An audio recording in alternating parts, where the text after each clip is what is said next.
gonna get this figured out, guys. We're gonna go tell the customer that we're done.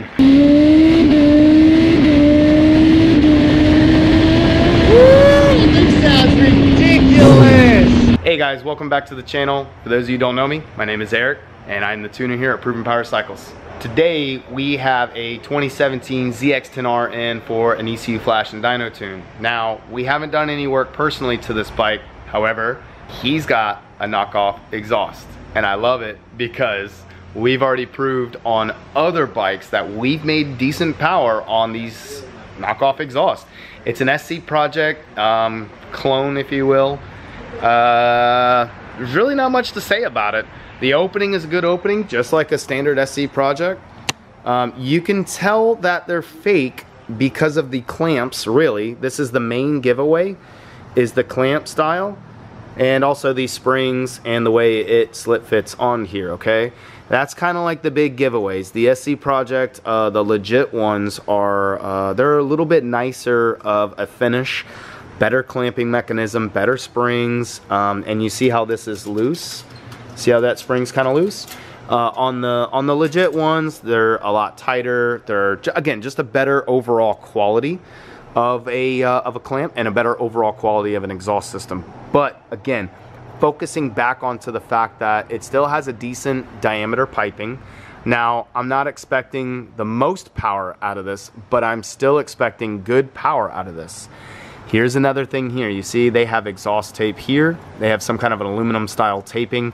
I am sure they were dealing with exhaust leaks originally when they first did this, so that's a clear indication that they had, you know, just some kind of exhaust leak issue that they were trying to resolve. So not a big deal, honestly. You can use a paste. They do make like exhaust paste and stuff like that. They also have these tapes that you can help try to seal the system up. But again, that's kind of like what you get as far as the quality goes when you're ordering these cheaper style systems. Some people, they don't give a shit, they'll live with it. Other people, it's a big deal and they'd much rather go with you know, a higher quality product.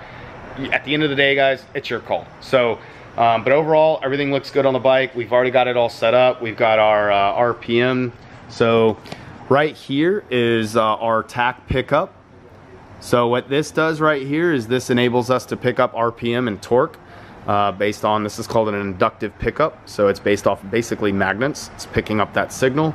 And the signal that we are targeting is the coil ground. And basically that is the signal, that's our pulse, that gives us our revs, basically. It gives us the pulse signal. So it'll read out our RPM. So and here's our wiring for the ECU flashing, or part of it.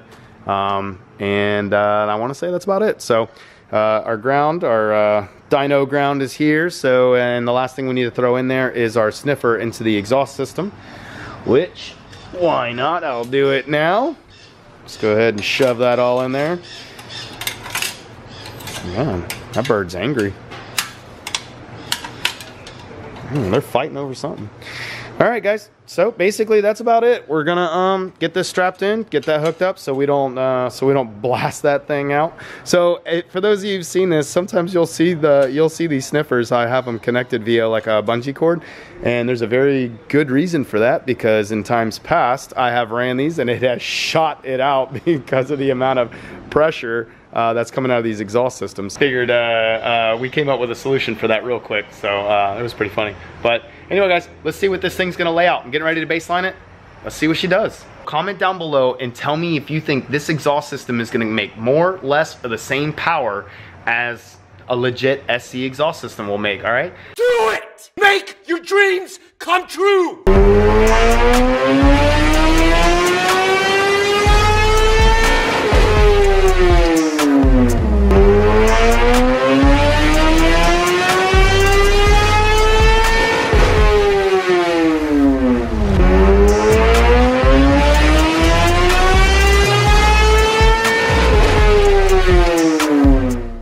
So the initial run was very lean, and we're gonna go over all of the numbers at the end. I'm not gonna give any spoilers away because I want you guys to follow along with the actual process of this. So the initial numbers were very, very lean, but remember how we pointed out just literally about a minute or two ago, the that pipe, and they had the tape. So I talked to the owner and he's well aware of the exhaust leak. He said that's why we taped it. Obviously, it's got that leak. So clearly it is affecting our readout on the dyno, because when we put the sniffer in, now the sniffer goes only so far in. We installed a longer sniffer. We took out the other sniffer, which is right here. And basically, guys, this is just a copper tube, a hollow copper tube, okay? We had this one going down, but it only went to about here. And if you look, that is where the exhaust leak is, more or less. That's obviously where we're having it. So what we've done now is this sniffer that we put in goes to about here, and it's a little bit longer. So what I'm hoping to do is get close enough to this opening to where we can kind of get a better reading. If not, I have one other trick up my sleeve. I don't know if it'll work. And you guys can't really see, I guess you can. Right here is where the stock O2 sensor is. So what we're gonna try to do is, we have a little plug-in that goes in here, and then we can install a wideband. So that's another option that we're gonna entertain if we're still getting a funky air fuel reading. We're gonna try to make it work the best that we can. But like I said earlier, we're gonna go over the numbers at the end, but air fuel wise, it definitely has thrown us for a little bit of a loop here. We're showing lean across the board no matter where we're at. It's super duper lean. There's some places where it's even off the charts lean, where we can't even get a reading. It's nothing but air, basically, no fuel. So I don't think the bike is running that badly. I think it's running bad like what a ZX-10 normally does, but we'll see. Let's go along for the ride. Let's figure this out together. So we're gonna run it again here, and we're gonna get some more data and see if this sniffer is gonna help out or not. We don't wanna misdiagnose the bike, so we don't wanna go back to the owner and tell him, oh yeah, you're having a fuel pump problem, or you're having an injector issue, or you're having some kind of fueling, pinched fuel line, something.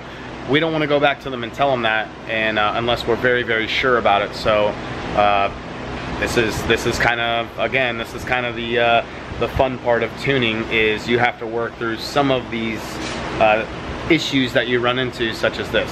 So we're gonna get this thing squared away. We'll get it figured out for the guy, and we'll keep it moving. So here we go. Ba, ba, ba, ba, ba, ba, ba, ba.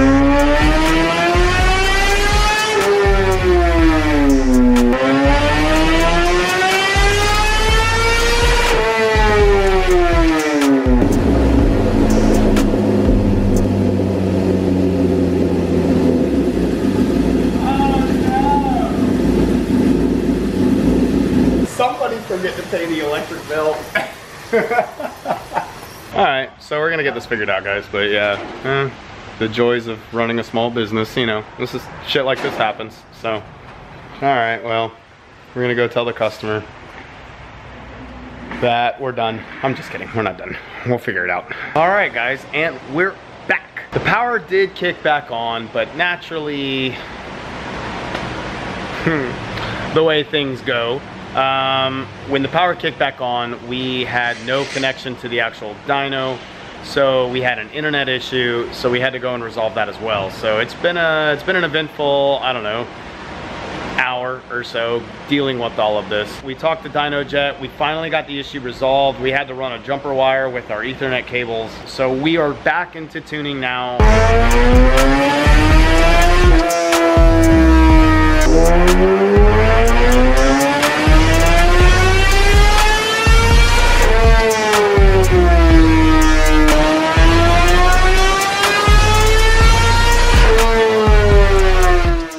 Alright guys, we got the ZX-10 all wrapped up. We had to quickly get this Gixxer 1000 on the dyno. The shop's been super slammed, as I continuously say on these videos. So we have the next bike on the dyno, but real quickly I wanted to go over the numbers with you guys. And for those of you following the channel, I know you guys already know this, but we've tested these before on other bikes, on smaller motorbikes, but and on R1s actually. So now on a ZX-10 we were finally able to test one of these knockoff exhaust, if you will, one of these fake SC Project exhaust. But we wanted to show you guys, for those of you who are ZX-10r owners, we wanted to show you guys that, again, even with a cheaper system, you can still make some damn good power. So let's go over the numbers again. Now, for those of you who kind of know ZX-10s, you kind of already know what to look for, but the bike came in making 159.78 wheel horsepower with 73 foot-pounds of torque. Again, not to repeat, but we just want to show you guys. Now, and look at the AFRs. They were off the charts down low. Kind of came back into range here. Kind of made their way back. But again, this overall run is super, super lean. Now, over time, a lean mixture like this can definitely cause engine damage. I mean, this is 14.96 AFRs. We actually hit around 15, yeah, we hit 15.0 AFR where the stock setup was. So again, guys, like these are way out of the realm of what it needs to be. So 14.0 at the top end here. Again, 14.1 at a high RPM. 14.1 is what it used to be. Stupid lean, so very lean. Going in with the final product, we're at 187 wheel horsepower with 80 foot-pounds of torque, which again, that's a typical number even with a full exhaust system, a full aftermarket system, or even like a very good slip-on system. Those are about the numbers that we're seeing out of these models. Now again, we did have that exhaust leak, and that will contribute to some of these a little leaner AFR levels, but the sniffer does go down pretty deep inside there. So with that being said, these are probably off, but again, not by a whole lot. You know, it just all depends on how much air is getting into that system. So all in all, we have a nice smooth AFR table here. Let's look at the power numbers here. So we picked up, let's see, like 8K, we picked up a solid, let's say 10, 11 wheel horsepower, and a solid, let's say 8 foot-pounds of torque. So good numbers down low and even larger numbers up top. So we picked up massive. Now again, this is where the OEM restrictions are taking place at this 13,000 RPM mark. So, but all in all, we're picking up 45 wheel horsepower, which is again a typical gain that we normally see on these bikes with a good slip-on and a good aftermarket system here. So all in all, guys, great numbers. Very happy with this. This guy should be too, considering that we had to work through some of these some of these other odds and ends through the day. I would say these are great results, and he should be super happy, and the bike should be absolutely riding out for him. With that being said, we wanted to thank you guys again for watching this video. Tell us what you think about this these knockoff exhausts. These are starting to become a very popular thing. We're seeing them way more come into the shop because obviously it's a great alternative to some of those more expensive exhaust companies. So, you know, these new knockoffs are definitely getting a lot of attention. So tell us what you guys think about down in the comments. If you haven't already, please subscribe to the channel. We post 2 videos a week, and we post a bunch of shorts throughout the week. So if you guys could, give us a follow, and again, leave us a comment, like the video if you liked it, and again, let us know what you guys think. So thank you guys. We really appreciate the support. We really appreciate you guys. Thanks for interacting. Thanks for the viewers. Again, can't thank you guys enough. So with that being said, be safe out there. We'll see you on another episode.